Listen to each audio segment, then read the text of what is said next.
Hello, everybody. It's Graham Coath with another My Music. Now, I'm sorry we're a few minutes late. It's nobody's fault. It's just that Evie and her friends were so enjoying laying down vocal tracks that they lost complete track of time. I would be exactly the same. In fact, I was exactly the same back in the day when I used to lay down vocal tracks. Not that I do that often anymore. And in fact, I would have probably ended up in the pub and not done the interview. So I actually have to say thank you very much, Evie, for coming along and doing that. We will be back to talk all things lows exactly in 25 seconds time after you've watched this video for probably the 100th time.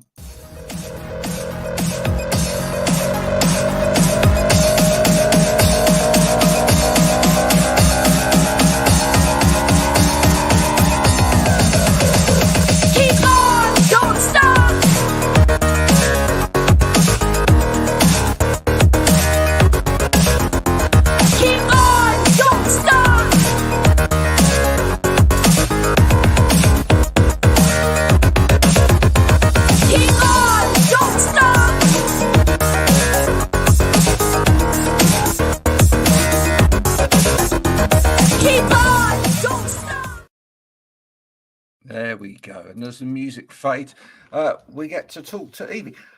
Evie, thanks for joining us. Is that a map of where you're going to tour behind you? Yeah, it could be. What have we got? You've got the whole world there. Yeah. Bit of South Korea, bit of Russia, yeah. Bit of, deep dark Canada. You might want to stay away from those areas at the moment. That's the dream, go to all these places. No, absolutely. You say you were laying down some vocal tracks before you came in. Yeah. How do you find that as a singer going into the studio, laying down vocals? Is it something you are now completely used to? Did you take to it like a duck to water? Because personally, I struggled with it at first because it's one thing singing live in front of an audience and you project your voice in a big way and it's, and you get something back from the audience. 100%. But that whole thing when you're singing dry to a microphone, is that something that came naturally or not? No, not at all. It rarely does. No, well, I mean, I envy people who take to it like a duck to water, but for me, it's taken a lot of fine tuning to get the best results. When you're used to singing live, to get those same results in a sort of, I wouldn't say our studio is sterile, but compared to a venue, it's always going to be a bit sterile. But to get the same vocal results, it's hard to emulate that sort of feeling and response. But you've got to be super self-critical, I think, in a healthy way. But you've not got a lot of singers are, right? I think a lot of singers find that it's the default position, so we're good. Yeah. But not like harsh on yourself, but you've got to know when you've still got the right take in you and when it's already popped out. Yeah, I blame all of these programs on TV like The Voice and The X Factor and whatever. I think everybody assumes that people just walk through the curtain, sort of walk up, and it's just like, boom, there's my voice. Yeah, and it's just really straightforward and simple, but. The reality of it is, sort of dry mouth before you go on. And yeah, of course. Especially in the studio, it's like, you sing something and you think, oh, my word. As I say, that just sounds so dry. And where's the passion? Because it's difficult to feel that coming through. What helps you in that situation? What helps you get into the right sort of frame of mind and space in your head? I guess going back to in fact, we try and do our final vocal takes like as it's being written, so that you're really in the zone of the song. But if not, then really getting your head back into the lyrics and where the songs come from and how it might be received. So trying to imagine it, in a car, on a radio, or in a venue, and like sing it to someone who's listening to that, not just to your own ears. And I mean, we do everything in house, so it's quite comfortable. And the three of us in the band, we record each other, so that it's not like some external third body. It's all quite we can be honest all with each other. homegrown. Yeah, you don't have to tread on eggshells. We can just say to each other, like, I don't think you've done the take yet. Let's keep going. Or, you know. Have you been lucky? Let's get geeky for a minute. Have you been lucky and sort of managed to find a microphone that you really enjoy with your voice? Yeah. We use a Neumann. I'm definitely not the tech person in the band, but we use a Neumann, which has been really responsive and obviously great quality.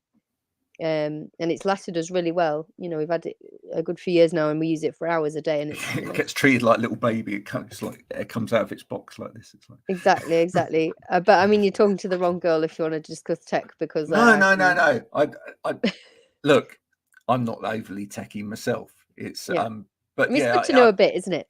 It's good to know a little bit. Well, it's good to know what you like, I think, as a singer.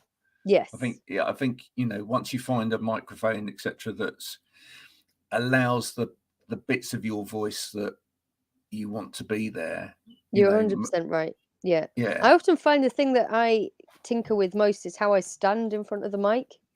Oh yeah. And how, like, I often find if I sort of go side onto it and like tilt my head, I sort of and then I have to have like one foot in front of the other. I'm like, does that start to become slightly superstitious in a way? Well, I think so. I don't know if it's just like the way I can like power up from the earth and the most, but you know, when you're like, I don't know if you've ever been in a choir or had like a singing lesson, and they're like, you know, knees shoulder width apart and facing forward and shoulders. I just don't. You spend so much energy thinking about that. You've no room to think about much else, really. Talk to me about lyrics within the band. Who produces most of the lyrics?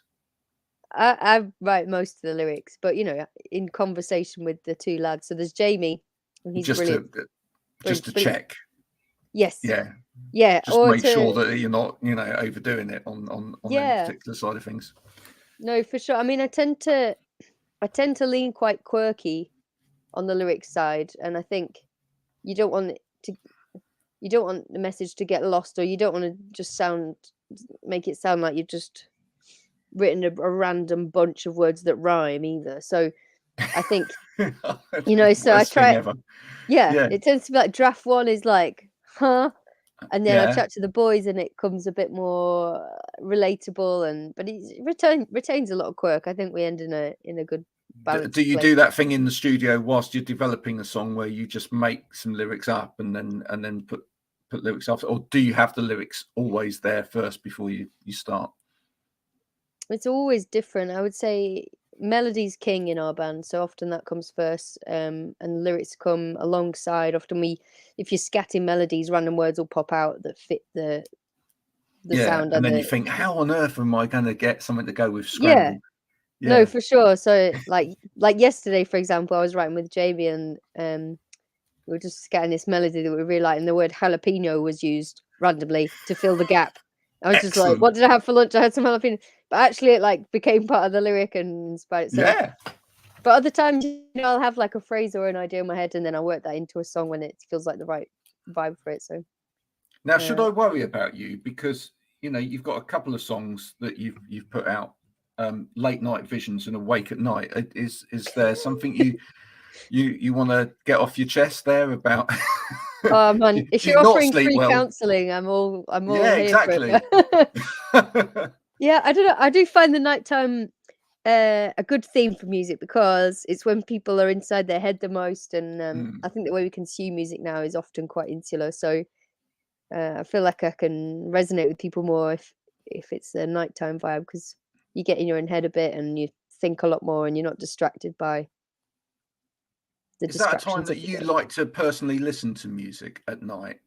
Yeah, I do. Yeah, I've always liked I mean, when we were in a band, I you know, the amount of times we'd get back from a gig at Cilio hour in the morning and still light all of the candles and then put music on until it was the morning. Nothing better than doing that. It's just the best. It's a great way to. Well, do you find you need to have that space to come down from, because your shows are quite energetic by the looks of things. I haven't been to one yet, but from watching it on videos. You'll have to come. I'll get you some tickets. It's a great party. It's good fun. I totally will be there. Yeah. It is high energy, and you're right. And you know, you'll know from playing live yourself, it's you might think, oh well, I'll be home by 1, and that's not too late, but actually it takes your brain till 3, and a conscious effort as well to like decompress. And I always came back home and I was like, my mum was that. Until you know, it had to slow back down. It's like the end cycle of my washing machine. Yeah, you know, that's a good analogy. Yeah, it is. I think it's a bit of ego as well, because you've just been, you know, in front of people and everyone's whooping and hollering and dancing around and singing your songs, and then afterwards everyone, you know, what other job do you do where like after you've finished your working shift, like hundreds of people message you or say to you, great job, that was awesome, I love, you know, if you're like a plumber or a nurse, you just don't get that as much as you probably deserve it more. So it takes a while to like song you should listen to. There's a great song you should listen to about that called The Levers by Marillion. It might not be your cup of tea musically, but no, but really cool. But it's all about the experience of what it's like to go on tour. Yeah. You know, and the fact that, but it was looking at it from sort of the people that, from both sides, from the people that leave to go on tour, but also the people that get left behind as well. It's a thing. It's a real thing. It's a real thing for bands. And, you know, and like, then you come back from having this high and this experience and, you know, being in everybody's, you know, life in a big way for this tour. And then you come back and then you're just trying to fill back into like normal life. And everybody there is like really pleased to see you, but you're kind of like as well. It's hard. Yeah, I think it's really hard. Yeah, it's like a natural kind of like calm down, you know, because you've had like a big serotonin boost and like everyone's pumping your ego all the time. Yeah, and whether you're aware of it or not, you know, even if you're hyper self-aware, it's still a lot to get used to when you get back to just like a normal day. What's your trick around that? Do you have particular people that help you out with that, or cats, dogs? You know, when you come back from a tour, what helps you ground again? Well, I think it's always like seeing immediate family and like close relationships you have, just touching base with those people and remember, like they remind you who you are when you're not in music mode. So they make that's you what you need is to immediately you immediately need to go around your mum's or something and be told, right, no, excuse me, you're making the stuffing balls for lunch. Puts you straight back in your place. It's so necessary, it's so needed, and it's kind of a relief as well when you find enjoyment in the in the mundane again, because it's just joyous actually, the mundane. Sometimes that song Game of Love, the video to that, you're surrounded by smashed plates. What was that? what was that like when you first saw that back? Because that looks it looks amazing. Yeah, it was cool. I mean, it's you can probably tell if you've seen the video closely, but it's CGI. The plates and the cups all smart. Yeah, I was like, but it was amazing to see back, because we shot it out in France with a big team, and it was the first time we'd shot a video abroad. And so that's a nice experience. It was brilliant. Like you're away, and you know you're working like 18-hour days. Well, working. It's work play. Sorry, the cat is just going crazy. See, cats. There we go. Yeah. And it's like you say, it's such a buzz. It's sort of like tour experience, but then it's sort of like maybe a month before you see the cut, and then it just reminds you of all that fun times you've had on set. And but it was great. You know, they did a wonderful job on the edit, and we were really happy with how it came out. It really conveys the energy and emotion of the song, and tells the story of it. And yeah, I think we were all just blown away to be given the opportunity to take part in it, really, as much as anything. You've got a stunning voice. Where did it come from? Did you always have that? Were you always singing around the house when you were young, or? Yeah, I think so. I think because it was always kind of casual for so long. I was quite nerdy, so I just assumed I'd go into like be an English teacher or a history teacher, or, you know, be a professor or something if I was being super ambitious. And the singing was like school?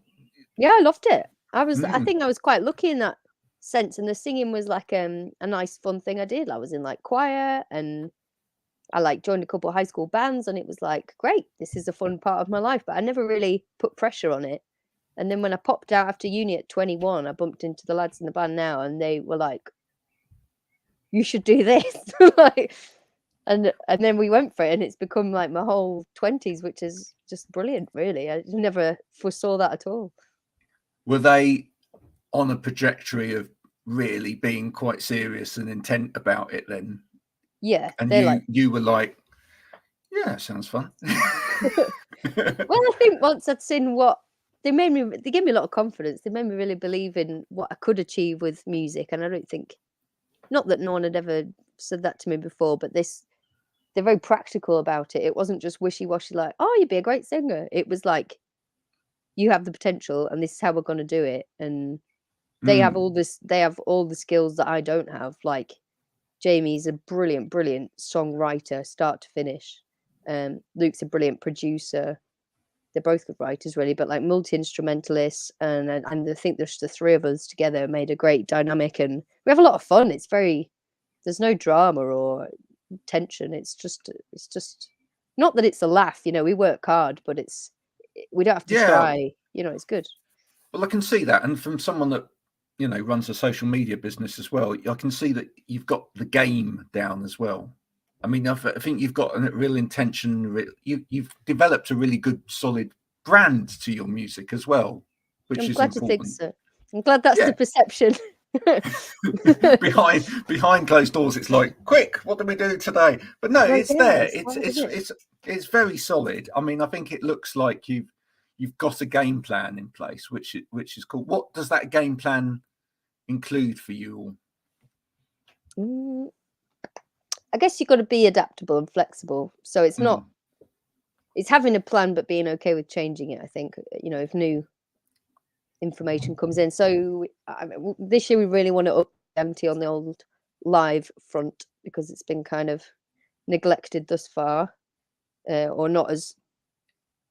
not spent as much time on it as we'd like. So we've got an amazing new agent in who's already blown us away and getting us loads of wicked opportunities. So live's a big, strong one. We absolutely love it. As we said before, tour's just the best. We've got an EP on the way this summer, which is it's a mixture. There's 5 tracks on it, and there's a full mix of songs that are like musically like pop, and we know what they are, like Game of Love. And then on the other side, there's some real quirky bits in there that we really hope everyone likes. But we'll see. We're really glad that the label's allowing what do you us to put term those quirky? out. Come on, I mean, when you say quirky, it's quirky. Well, it's me hitting pots and pans and. Well, not necessarily in like the production techniques or anything, but I would say it doesn't sound like much else. It's weird. Right. It's quite I've got like a big classical background, so there's that influence in there. Luke's main influences are like Soul Wax Justice, like electro rock and stuff, and Jamie's got like a more songwritery influence, and it's all like coming together in a couple of the tracks. So I'm excited for them to get out, and super thankful that label is allowing us to put them out, to be frank.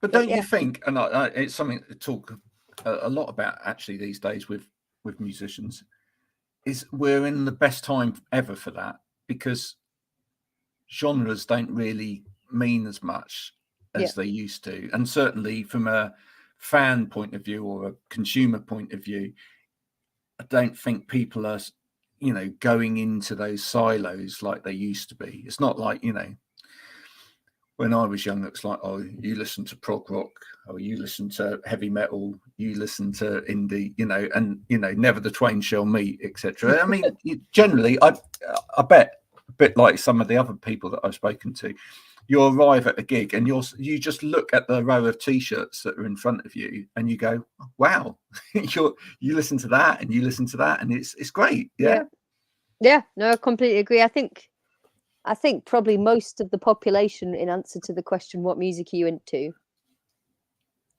say everything. A bit of everything. So I've always wanted to write an album that is a bit of everything. I'm like, why not? Because we are many people, and some days you wake up and you want to listen to prog rock, and other days you want to wake up and listen to a film score, and other days you want to listen to Miley Cyrus, and that's fine. That's great. Yeah, it's great. A great album title, actually. A bit of everything.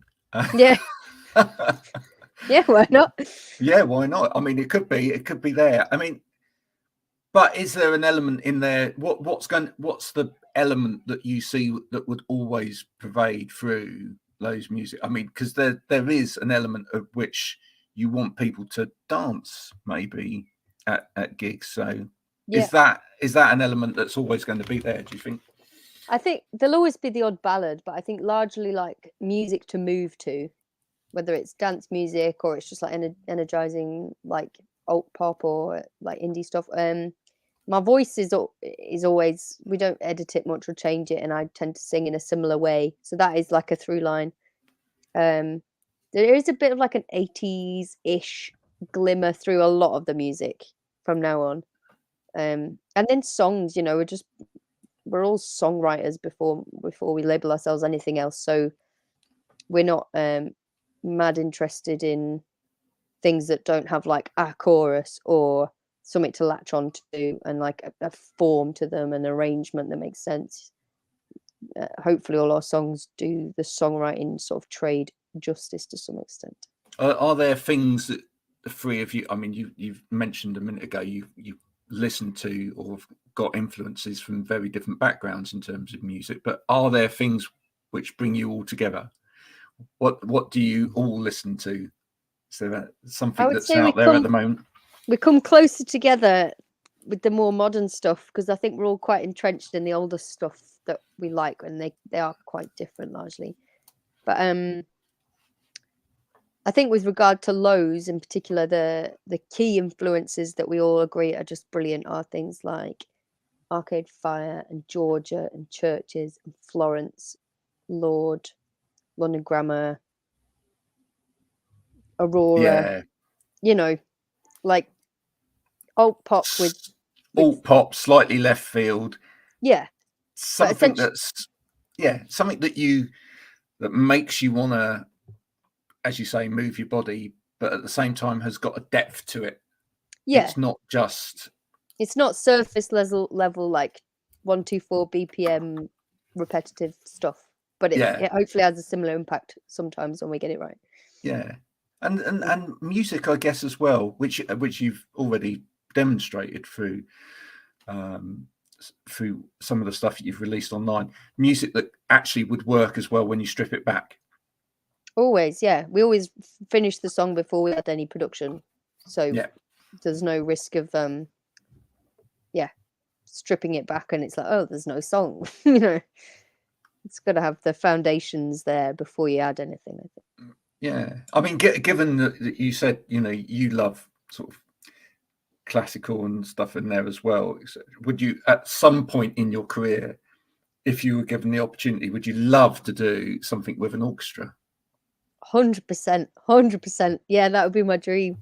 Like work with an amazing arranger, and that would just be phenomenal. I've actually never sung anything apart from classical with an orchestra. And I actually went to watch the Pete Tong Orchestra, like club night, like dance music celebration series. And I saw one of those nights, and it just works so well. I'm like, why not? Just blows your mind, doesn't it? Very expensive, you know. It's very expensive, so we'll have to save it for a special occasion. So, well, it's a lot of it's a lot of musicians' bums on seats, isn't it, to pay for to have an orchestra there. I've always said what people need to do is they need to nick an orchestra. They need to wait until an orchestra's already there doing something, and then find an opportunity to get on stage and do something. You know, that's the trick. So if anyone's out there already touring with an orchestra and just would like Evie and the guys to, you know, just come on and do a song, that would be nice. Anyone from the Halle or BBC Phil, if you're just feeling like you need a day off from all that, you know, Beethoven and Tchaikovsky, then you know where we are. Oh no, that would be absolutely fantastic. Also, let's go back very quickly, and it's been wonderful talking to you today. But let's go back to that Game of Love video, because the other thing I noticed in there is that obviously at the beginning, and in fact, notice that in several of your videos and your photo shoots, you managed to have a really quite stern face. You know, did you struggle? What I want to know, because I reckon you're quite good fun, you lot behind the scenes. Did you struggle to keep a straight face? Were people making you laugh or trying to make you laugh? I'd love to say yes, because it would make me sound more fun, but actually no, because there was so much pressure to just get it right, because the schedule was so tight and it was freezing, and we had this big team to pay for. I was like, I need to just get this like now. I can't be giggling. So that helped you focus. It was I think the pressure of the opportunity made me just get in the zone, and obviously between each set, everyone's laughing and eating and smoking and having a nice time. So they just had to be concentrated for little pockets of time. So that actually leads to then. Do you quite enjoy acting? Would you? I mean, is that something else you'd like to do as sort of a side bent to your career in music? I mean, I don't want to insult actors by pretending that I could just swoop into that with any grace or ease, but I do enjoy it, despite being very average at it. But I do enjoy it. I actually was Dodger in Oliver in our school play. And there you go. I really enjoyed that. So you've already got a show reel. There you go. We're ready to go. Maybe not coming to a pantomime near you at any time soon. No. But serious roles will be Stern considered. Faces, I can do in all seriousness, though, I mean, musicians these days do need to look at ways in which they can get ahead in terms of popular culture. I mean, and given the nature of your music and the fact that it would lend itself to that, would you love to see a piece of your music in a Netflix series or a Amazon Prime series or whatever? And which would it be if you could? I mean, I don't watch a great deal of telly, to be honest. Probably, I mean, Stranger Things would be an awesome one just because of the 80s feel, and it's obviously hugely popular and quite youthful. Do you know what else? I think certainly something like if you strip back a lot of our ballads, I mean, and we've not released a great deal of ballads, but they are sat there on the hard drive waiting to be released. If you strip them back, you can really the classical influence on that, and like a lot of strings. We have a great strings guy we use, and I think that a lot of that sounds quite filmic. But yeah, I'm not a big. I don't even have a TV. I don't know. You don't have a TV? No. I know that's a bit lefty and hippie, but yeah. Are you? Yeah. I mean, for a band that's sort of built around electronics, are you kind of against electronics in a way? Are you what are you like with your phone? Do you not like your phone particularly? You keep away from that, or is it just TV? Yeah, we don't do a lot of screen time, to be fair. I think where we live as well is very rural, and I mean, for one thing, there's not great phone signal anywhere, so that's one stumbling block. But also, like, certainly for myself, I don't want to speak for the boy. All my friends are like really outdoorsy sort of people, and I think the idea of just sitting at home and watching TV one night, especially if the weather's nice, they just laugh at you. They just think you're an idiot because they're like, well, you could be out there on a bike or climbing or something. So if you like the great outdoors, so are festivals your cup of tea then? Oh, love festivals. It's literally my favorite thing, to rock up in a van and drink cider and watch music all weekend. That's just heaven to me. It's great. And of course, when you get to festivals, and the one thing I used to love about festivals is that all of that, the kind of barriers that are normally in place, the gatekeepers that are normally in place in terms of keeping people away from other people, etc.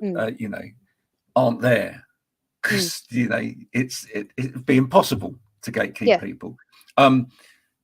So if you could rock up at a festival tomorrow and just sort of mingle with another set of musicians and then get up on stage, who would that be then? What a brilliant question. Favorite people to there's a band called Frank Moody who I saw about a month ago. They're from London, and I think they're a 6 or 7 piece, really eclectic bunch, brilliant musicians, and they just look like they have the most fun both on and off stage. So I think they'd be good fun.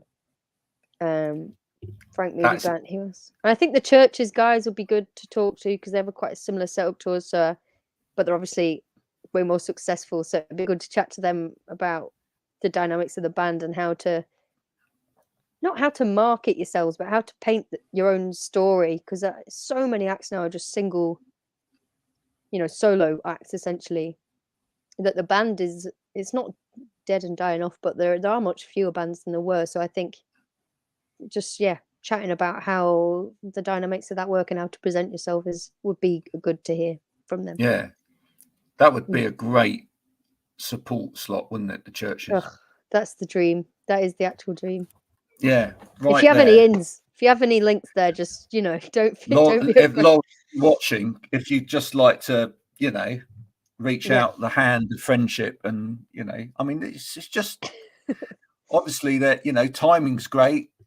Lowe's have got an EP kind of in the bag, just waiting to happen, and you're obviously working on your new album. The timing could just be wonderful. Can you imagine? Absolutely wonderful. Well, listen, Evie, it's been a pleasure talking to you. Thank you so much for coming and talking to us. If people haven't heard of you yet, wow, what have they been doing?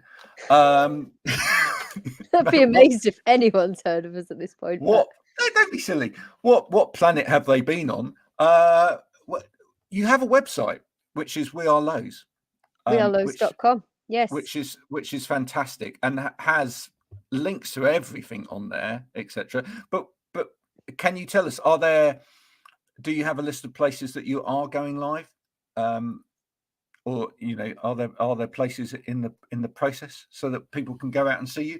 And of course, people, please just find them on whatever you listen to music on, Spotify or whatever, and just put it on repeat 24 hours a day for the next week, and that would just be marvelous. Yeah, but where are you playing live, or are you allowed to say?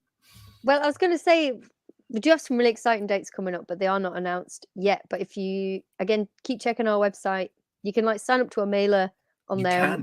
If there's any exciting news, and we don't send it all the time. It's just if something is genuinely exciting, we send out a little memo.